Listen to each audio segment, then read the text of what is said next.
குர்ஆன்ல அல்லாஹ் தாலா வஅம்மஸ்ஸா இல ஃபலா தன்ஹர்னு சொல்றான். வல்லுஹால 10வது வசனம். இந்த குர்ஆன் ஆயத்துக்கு தெளிவா சொல்லுங்க பாப்போம் பாக்க. இந்த குர்ஆன் ஆயத்து இப்ப உயிரோட்டம் உள்ளதா உயிரோட்டம் இல்லாததா?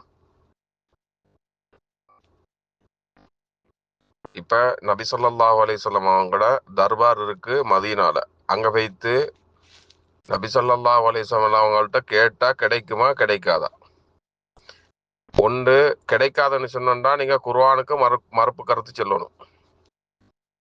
சரியா? கிடைக்கிறேன்னு சொன்னா நீங்க தௌபா செஞ்சுட்டு இஸ்திக்பார் செஞ்சுட்டு இங்கே வந்துடணும். இப்ப நீங்க இங்க இஸ்திகாசா மறுக்கிறீங்க. இப்ப டிரெக்டா கேட்கலாமா கேட்க முடியாதா? இல்ல குர்ஆன் ஆயத்து உயிரோட்டம் இல்லாததா? தெளிவா சொல்லுங்க. இந்த மல்பா அடிச்சுட்டு கூத்தடிச்சுட்டு ஓடக்கூடாது. அஸ்ஸலாமு அலைக்கும் வரஹ்மத்துல்லாஹி வபரகாத்துஹு.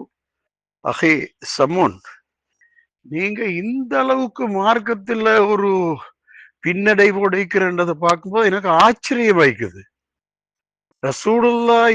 ரசூலுல்லாவுடைய கபரடிக்கு போய் அவங்களுக்கிட்ட நாம கேட்டால் கிடைக்குமா கிடைக்காதான்ற ஒரு கேள்வி என்ன கேட்குறீங்க.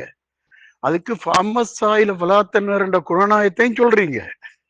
இப்ப நான் உங்கள்கிட்ட கேட்கிறேன், நபி ஸல்லல்லாஹு அலைஹி வஸல்லம் ஹிஜ்ரி 11ஆம் ஆண்டு மதீனாவுல மௌத்தாயினங்களா இல்லையா? மௌத்தாகிற கடைசி நிமிஷம் வரைக்கும் பேசிக்கொண்டிருந்தாங்களா இல்லையா? பேசிக்கொண்டிருந்தாங்க. மௌத்தாயினது பிறகு பேசினாங்களா? பேசல. அப்ப என்ன? லாயஸ்தவில் அஹ்யாவ் வலல் அம்வாத், உயிருள்ளவர்களும் மரணித்தவர்களும் சமமாக மாட்டார்கள். ரசூலுல்லாஹ் மௌத்து. ஏன் அவங்கள கபர் தோண்டி அடக்கின? மௌத்துனத்தினால் அடக்கின. எல்லாரும் மௌத்தாய் மாறி அவங்களும் மௌத்தாயாச்சு. மௌத்தாயினத்தினால் அடக்கியாச்சு.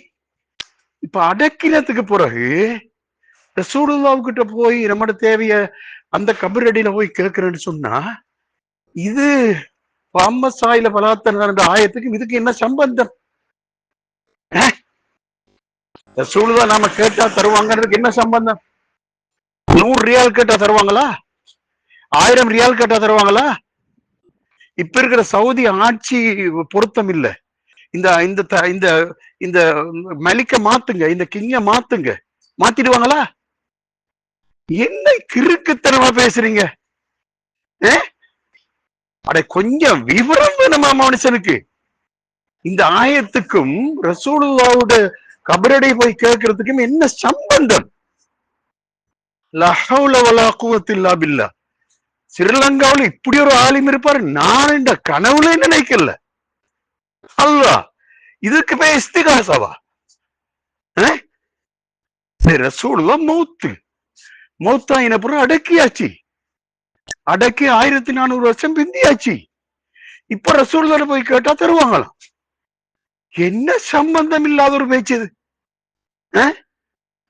இப்படி ஒரு பொது மனிதன் இந்த கேள்வியை கேட்டே பரவாயில்லை. ஒரு ஆலிமாக இருந்து கொண்டு இந்த கேள்வியை கேட்கலாமா? அசிங்கமாய்க்குது.